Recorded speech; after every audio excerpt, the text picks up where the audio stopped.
Start na ang paglalakbay. Okay guys, palabas na tayo ng PITX.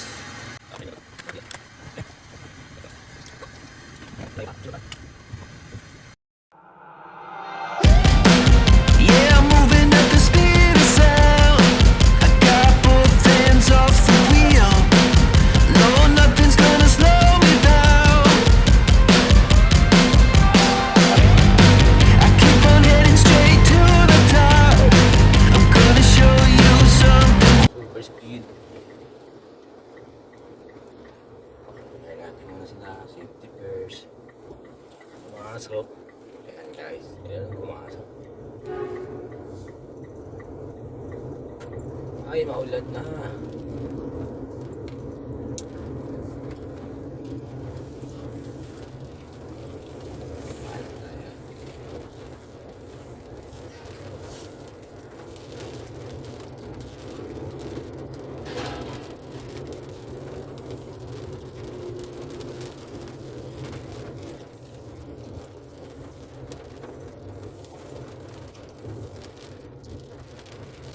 So ngayon wala tayong dashcam. Bali cellphone lang yung gamit natin. Ayan yung ginagamit ko ngayon.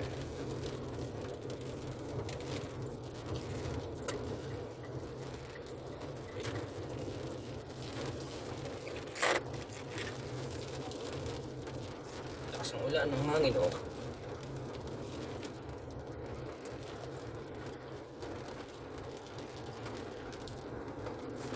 Grabe lakas ng hangin tol.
Advice ko lang sa inyo kung magdadrive kayo itong madilim na maulan, madilim. Hindi pa masyadong magkagabi. Madilim na yung makulimlim. Ulihin nyo mag-park light.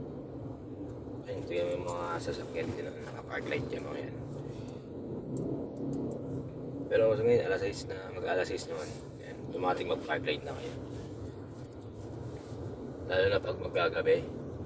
Makikita ng enforcer no, wala kayong ilaw, pwede rin kayo mapara nyan.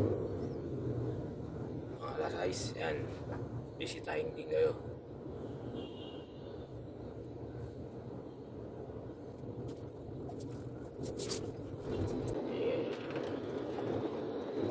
Ingat sa mga motorista dyan, ride safe tayo mga guys. Madulas ang kalsada. Ingat sa mga baha. Bago lumusong, timplahin nyo muna kung gaano kataas ang tubig, kung kakayanin ba, hindi. Huwag yun ang pilit pag hindi kakayanin, alam nyo hindi kaya.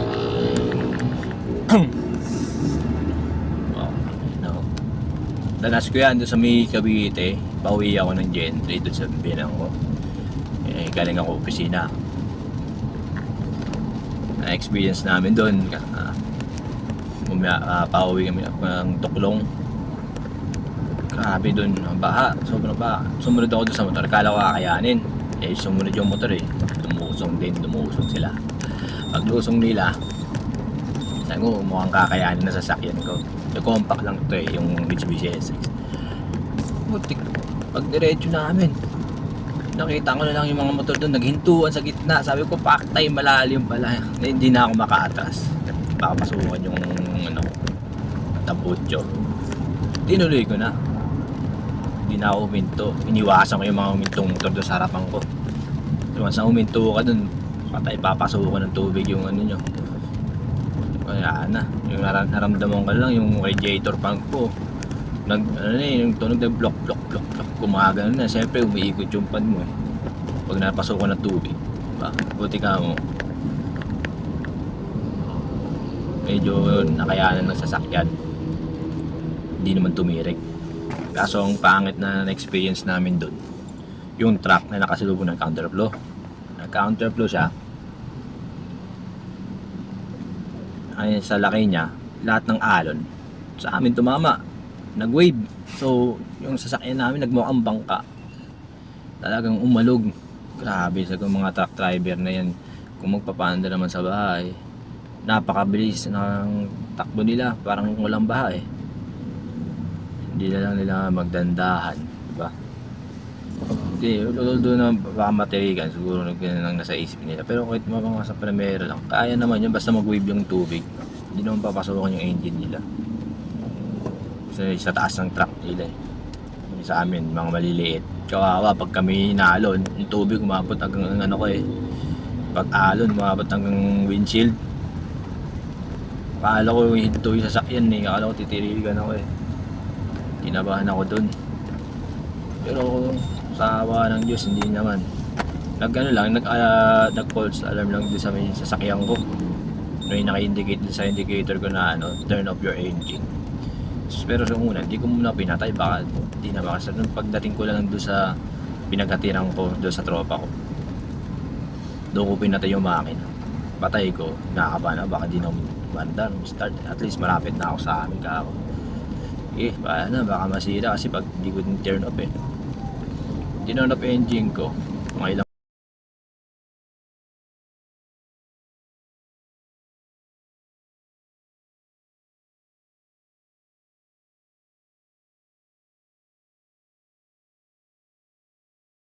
minuto. Try ko siya, ipahinga, start ko ulit.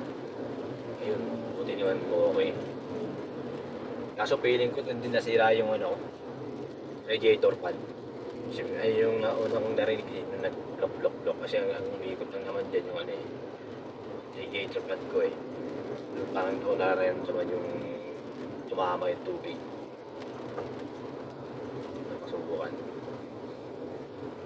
Nung time na yun, bumiyay ulit kami mga ilang araw, mga isang lingguatan doon sa friend ko kasi kakasal. Yun, naramdaman ko rin doon na parang nag-overheat ako. Pagtingin ko sa radiator ko, wala nang tubig, wala nang laman. Pati yung reserve ako, bus, pinagdagan ko ng tubig. Tapos paglagay ko ng tubig, ang lakas ng tagas, talagang sobra. Nagbiyak na pala yung radiator ko. Tapos tinignan ko yung yung mga pan. Wala hanggang, hindi na pala umaandar. Kasi yung radiator pan kong isa, pang actually, dun sa aircon mismo, aircon pan yun eh, actually pan. Yung isa naman, pang engine pan yun, sa cold. Hindi na talaga umandar, yung isa na nagana lang.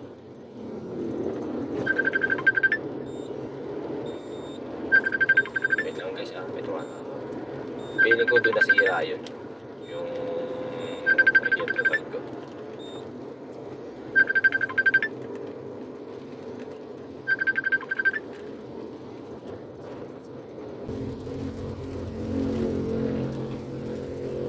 Humihigit na kasi yung kuya, hindi pa naka-signal light. Saan pa siya? Tayo naman sa signal light. Pag ganyan, pag nagdadalawang isip, lasira mo tapos signal light lang kayo. Mahirap yung ganyan, magkakabanggaan kayo pag di mo sinunarinig yung ganyan.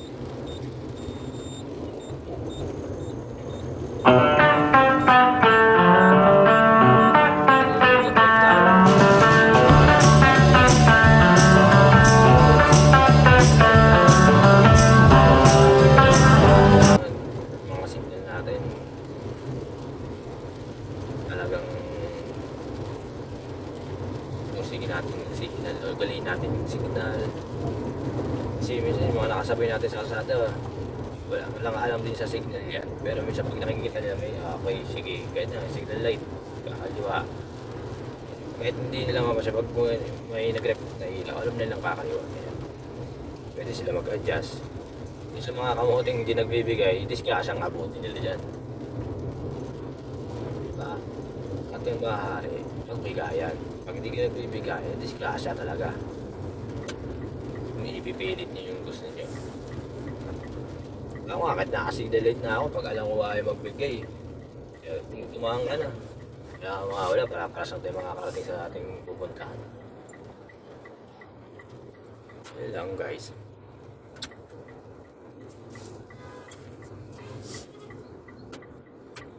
Yan, tulad yan, nakasignal na ako, diba? Ayaw magbigay ng ng mga rakal na to.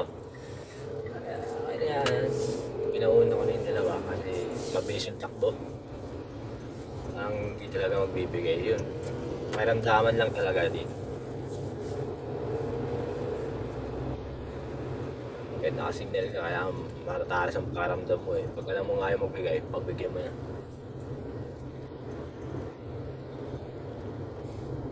Grabe na.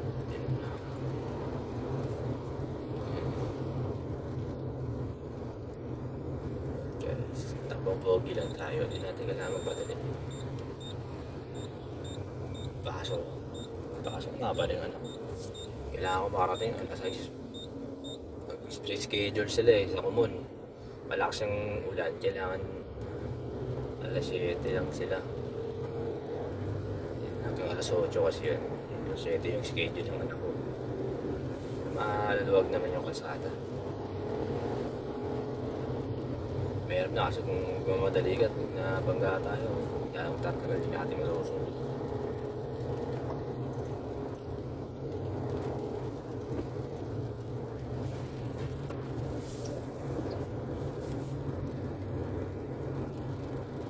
Ganda na napili kong wiper, oh. Dapat yun yung wiper nyo. Ano yan, silicone. Ang tagal niya masira. Ang buti ng taon. Hindi siya natawag dito.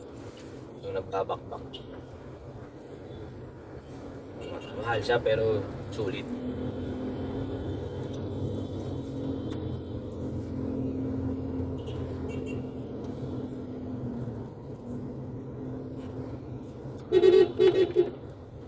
Kita mo yun, nakasara yung bintana niya. Hindi natin yung side mirror, talagang ligo agad.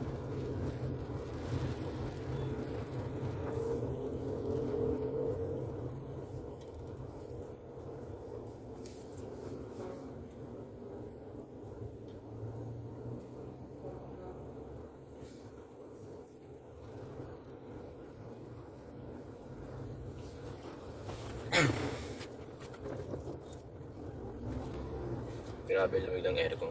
Nagmumoist na yung sasakyan. Nasa 1 pa lang yan. Lagi ko sa 25. Kaya nga pala guys, isang tip ko rin para hindi sobrang lumabig yung sasakyan. Pero magmumoist ng ganyan. Babaan nyo yung cool ng aircon nyo. Ano pag ito tag-ulan, ang hirap mag-drive pag nagmumoist yung loob ng sasakyan eh. Yan, tignan nyo, nakawala na yung mga moist. Babaan nyo lang. Kailan technique yan.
mga tao ngayon kasi po'y maulan.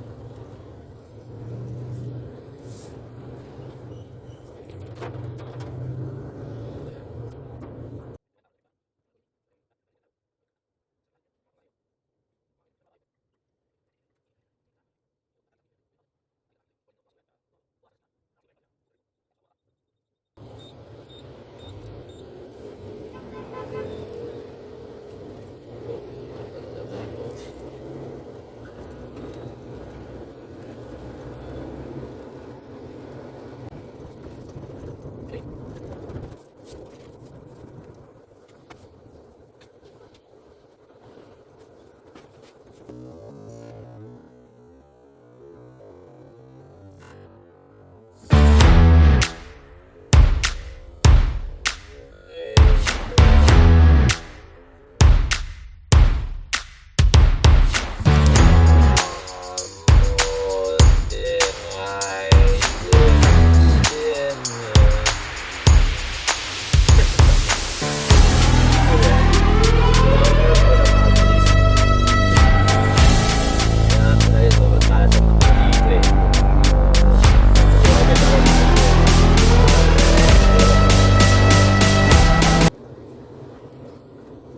Walang problema pa yan, be. Sagutin mo pa yan. Disgasa mo yan.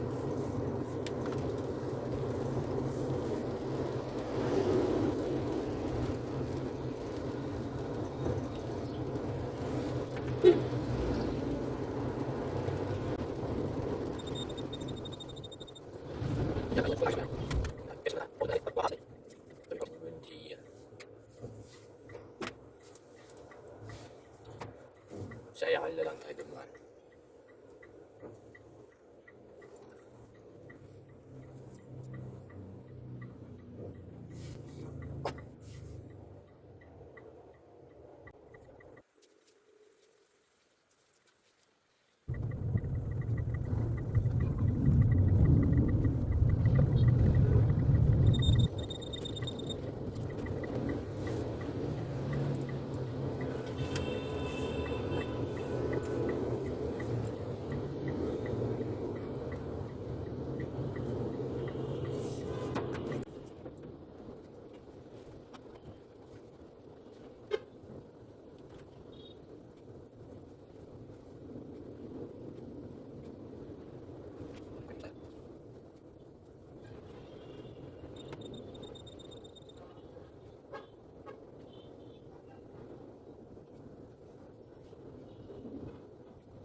Napigil ko na ihi ko.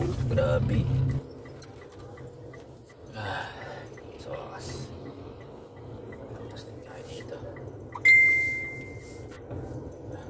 Hindi ka na tayo lumahan. Sugar tayo sa mga walang mahabay.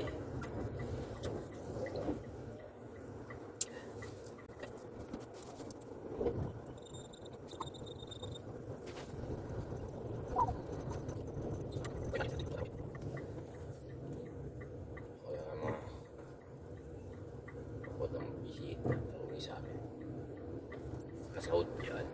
Sure ka yun. Sabi mo, ako ka naman. Ay, ay.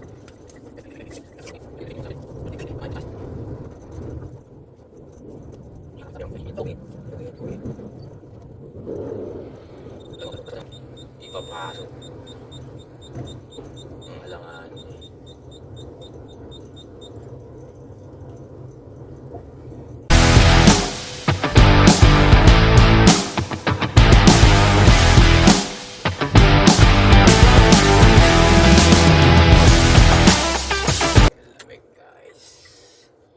Super duper that big, guys.